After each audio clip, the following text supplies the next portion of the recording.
अब भूटान और मालदीव यहाँ की क्या स्थिति है? नेपाल में भी भूटान में क्या भूटान में भी नेपाल जैसा राजतंत्र, लेकिन बहुत बड़ा अंतर है वहाँ के राजतंत्र में। अंतर ये है कि भूटान के जो राजा हैं, भूटान के राजा लोकतंत्रीय व्यवस्था के बहुत बड़े समर्थक रहे हैं। उन्होंने लोकतांत्रिक संविधान को मान्यता दी है, लोकतंत्र को प्रमोट करते हैं और मंत्रिमंडल को इतनी शक्तियां दी हैं कि वो वास्तव में देखा जाए तो लोकतांत्रिक ही है। और 2007 से तो बहुदलीय प्रणाली की शुरुआत कर चुके हैं, यानी बाकायदा वहाँ दलीय राजनीति के तहत चुनाव होते हैं, विचारधारा के तहत चुनाव होते हैं और जो वहाँ के राजा हैं उनको पूरा समर्थन मिलता है इस लोकतांत्रिक प्रक्रिया को बढ़ाने का। तो भूटान को हम कह सकते हैं संवैधानिक, वैसे राजतंत्र, लेकिन राजा सर्वोच्च होते हुए भी वहाँ पे लोकतंत्रीय व्यवस्था बड़े अच्छे तरीके से चल रही है। मालदीव की बात करें तो मालदीव पहले सुल्तान के अधीन था, एक वहाँ सुल्तान हुआ करते थे, लेकिन 1968 में लोकतांत्रिक व्यवस्था लागू की गई और अध्यक्षीय प्रणाली के तहत, किस प्रणाली के तहत? अध्यक्षीय प्रणाली के तहत 1968 में सुल्तान के रहते लोकतांत्रिक व्यवस्था मालदीव में प्रारंभ की गई। जून 2005 में बहुदलीय व्यवस्था लागू कर दी गई और उस वर्ष जो आम चुनाव हुए थे उस चुनाव में विपक्षी दल को मान्यता भी दी गई, यानी विपक्षी दल के अस्तित्व को सरकार ने स्वीकार किया, विपक्ष के विरोध के अस्तित्व को सरकार ने स्वीकार किया। तो इस प्रकार मालदीव में भी एक तरीके से लोकतंत्रीय प्रणाली है। वैसे वहाँ पर मालदीवियन डेमोक्रेटिक पार्टी जो है उसका वर्चस्व कायम, उसका दबदबा बना हुआ। कहने को तो बहुदलीय, लेकिन वास्तव में देखा जाए तो एक दल वहाँ पे इतना हावी है कि अन्य दल की उपस्थिति उनके सामने नगण्य है, पर लोकतंत्र है। दक्षिण एशिया में यदि हम लोकतंत्र की वैश्विक कल्पना के दायरे के रूप में देखें तो वहाँ पे लोकतंत्र का प्रसार हुआ है। यहाँ के लोग लोकतांत्रिक व्यवस्था को बेहतर मानते हैं, इसमें कोई दो मत नहीं। बांग्लादेश, पाकिस्तान, यहाँ भी जब तब लोकतंत्र अपना मुंह उठा लेता है, यानी कोशिश सतत बनी रहती है लोकतंत्र की। तो विश्व में जो लोकतंत्र पनप रहा है, बढ़ रहा है, उसका असर हम दक्षिण एशिया में भी देखते हैं। और लोकतंत्र के प्रति जागरूकता भी यहाँ के लोगों में बनी हुई है। मताधिकार, मानवाधिकार आदि बातें यहाँ पर एक गहरी पैठ बना रही हैं। प्रतिनिधि मूलक लोकतांत्रिक व्यवस्था, ये क्या है? प्रतिनिधि मूलक लोकतांत्रिक व्यवस्था। देखिए, शासन व्यवस्था की बात करें तो हम लोग जो मोटा मोटा जानते हैं, राजतंत्र एक शासन पद्धति है, तानाशाही एक शासन पद्धति है, लोकतंत्र एक शासन पद्धति है। लेकिन इन हर शासन पद्धतियों के भी अलग कई प्रकार हैं। जैसे राजतंत्र में आपने एक देखा कि एक ऐसा राजतंत्र होता है जहां केवल राजा रहता है और उसके एडवाइजर्स रहते हैं, और एक राजतंत्र आपने भूटान में देखा जहां राजा स्वयं लोकतंत्र को आगे बढ़ा रहा है। राजतंत्र वहां कहने मात्र को है।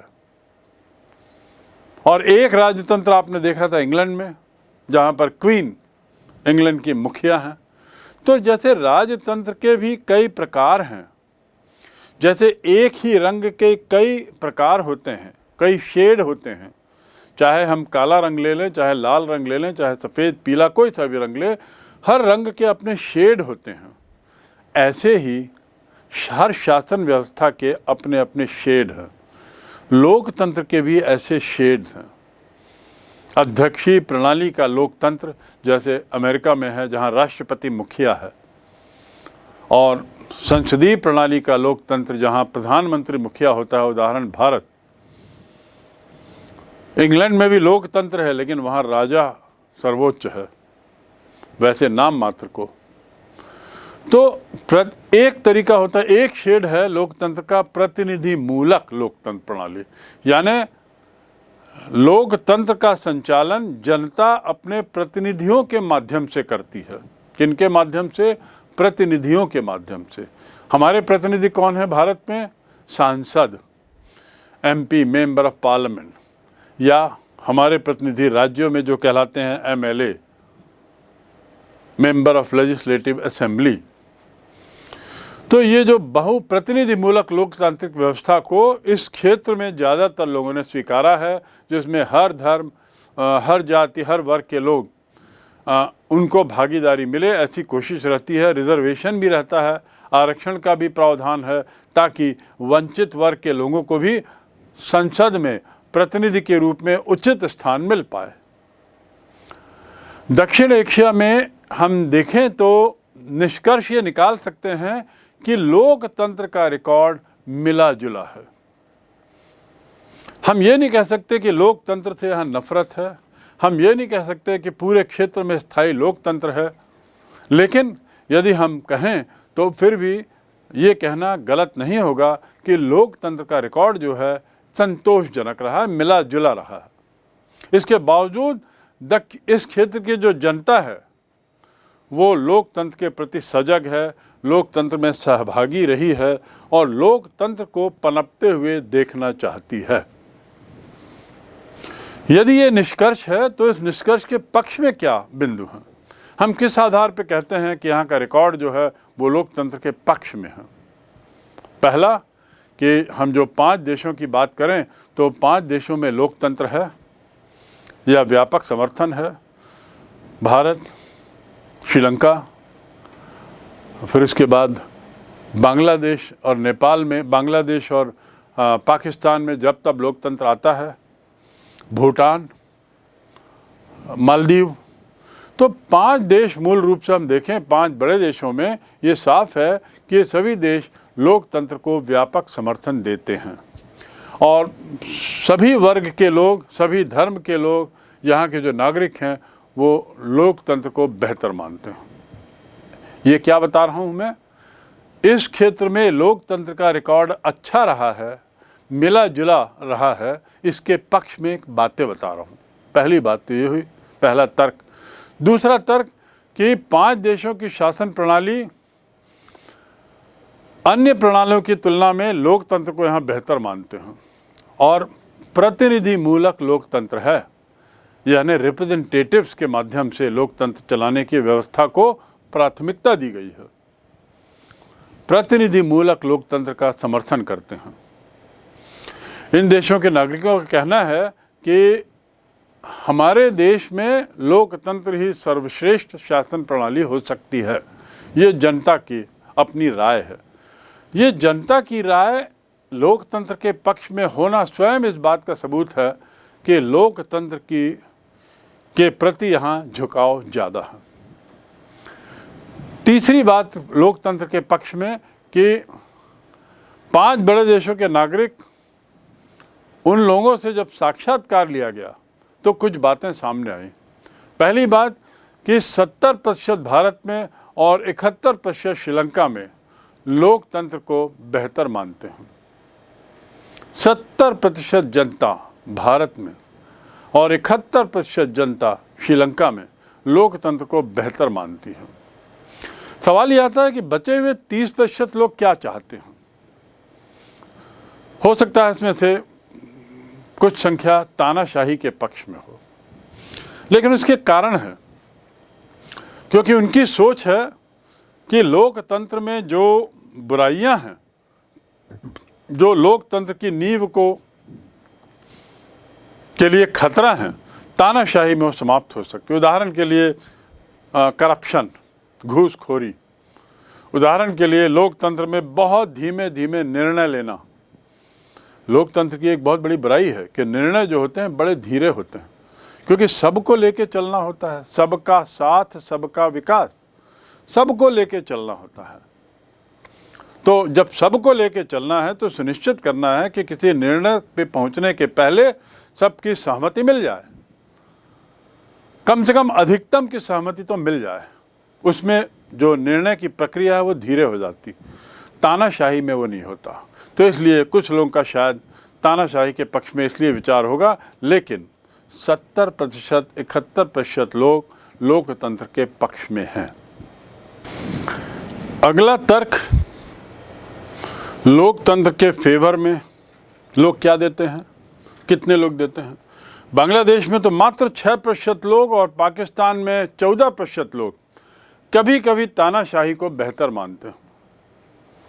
मैंने जैसा आपको बताया कि बांग्लादेश और पाकिस्तान में जब तब सैनिक तानाशाही ने तख्ता पलट किया है और लोकतांत्रिक चुनाव को अस्वीकार करते हुए स्वयं की सरकार बनाई है सैनिक तानाशाही ने, सैनिक शासन ने।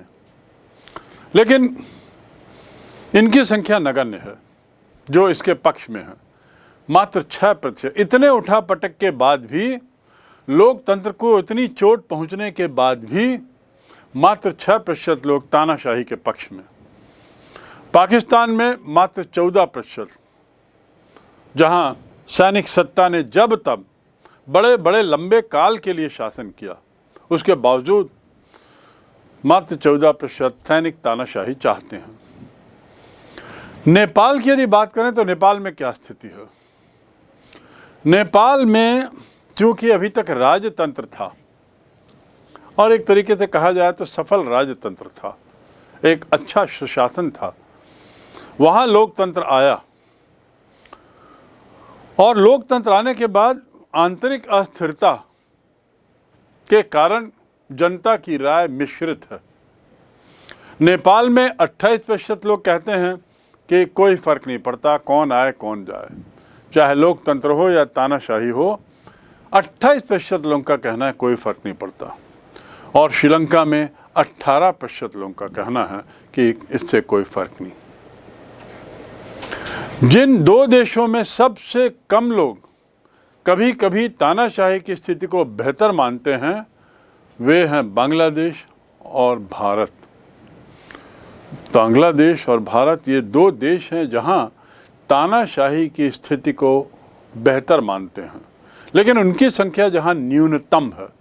बांग्लादेश में मात्र 6% लोग तानाशाही के पक्ष में, और भारत में जो डेटा है हमारे सामने वो बताता है कि भारत में लगभग 6% लोग, मात्र एक बहुत छोटी संख्या है जो तानाशाही के पक्ष में बात करते हैं। दक्षिण एशिया में मात्र 12% औसत लोग ही लोकतंत्र को बहुत उपयुक्त जबकि बहुत अनुपयुक्त,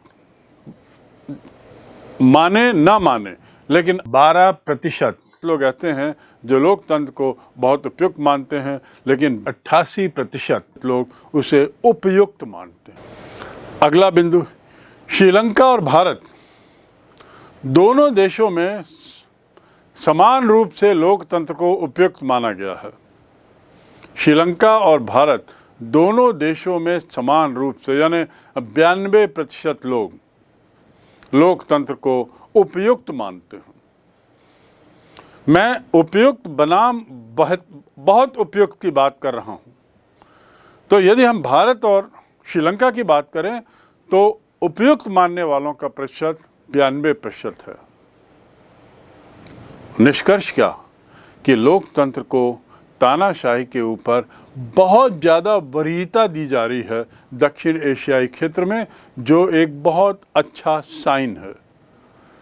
मैं पुनः दोहरा दूं, लोकतंत्र को, ये सब बातों का निष्कर्ष क्या है कि लोकतंत्र को तानाशाही की तुलना में बहुत ज़्यादा वरीयता दी जा रही है। ठीक, अब तानाशाही की तुलना में, और ये एक इस क्षेत्र के लिए एक अच्छी बात है, क्योंकि विश्व परिप्रेक्ष्य में ये साबित हो चुका है कि शासन प्रणाली, सर्वश्रेष्ठ शासन प्रणाली वर्तमान परिप्रेक्ष्य में लोकतंत्रीय प्रणाली है, और उसमें भी प्रतिनिधि मूलक संसदीय प्रणाली सर्वश्रेष्ठ है, जो इस क्षेत्र में ज़्यादा प्रचलित है, ज़्यादा जो स्वीकार्य है।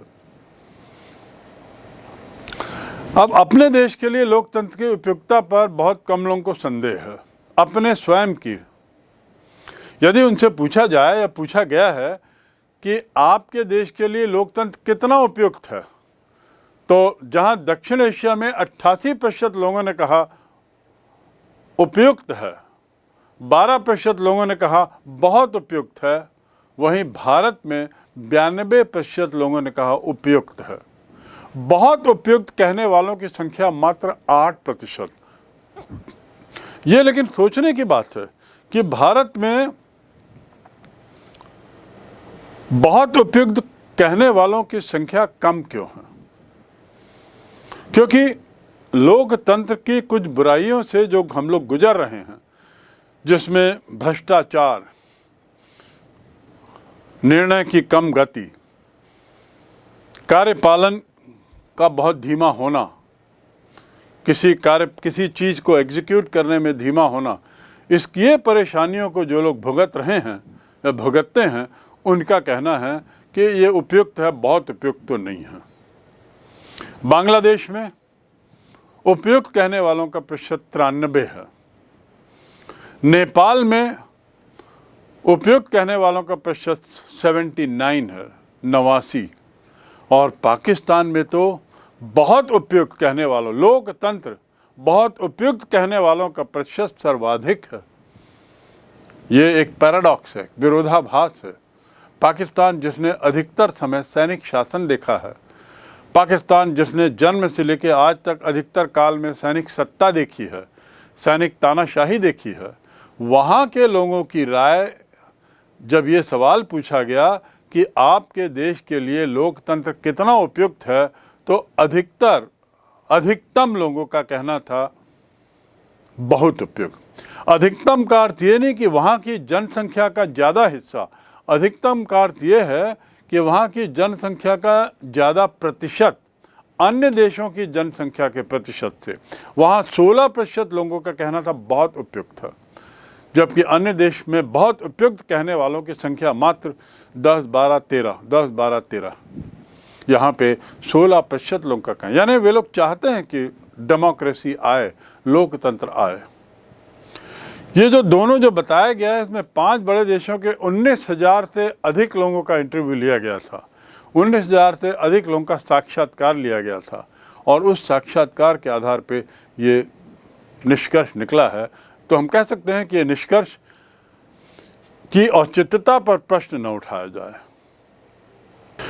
एक और बिंदु जो लोकतंत्र के बढ़ते हुए प्रभाव की ओर इशारा करता है, उससे यदि हम देखें तो हम ये पाएंगे कि बांग्लादेश, भारत, नेपाल, पाकिस्तान, श्रीलंका आदि में जो ब्रेकअप है वो कुछ इस तरह का है, और वो इसके पक्ष में है, लोकतंत्र के पक्ष में है। इस चित्र से आप देख सकते हैं कि वितरण कितना है। विकासशील देश का जहाँ 67.3 है या 65.2 है, वहीं पर दक्षिण एशिया का 63.7 है। वयस्क साक्षरता दर की यदि बात करें तो उसका भी आप निष्कर्ष देखिए, 78.9 विकासशील देशों का है, जबकि 60.9 दक्षिण एशिया के देशों का है। भारत में 61% वयस्क साक्षरता दर 2004 के हिसाब से है, और वहीं यदि हम श्रीलंका का देखें तो वहाँ वयस्क साक्षरता दर 90% से ऊपर है। उसके साथ ही जो विकास के अन्य पैमाने हैं, विकास के पैमानों की यदि बात करें, जिसमें सकल उत्पाद दर और अन्य कुछ चीज़ें आती हैं, तो उसमें इन बिंदुओं पर भी आप एक नज़र डालें कि विद्यालयीन नामांकन कितना है, कितने लोगों ने विद्यालय में अपने को दर्ज कराया है अध्ययन के लिए, उनका प्रतिशत देखिए।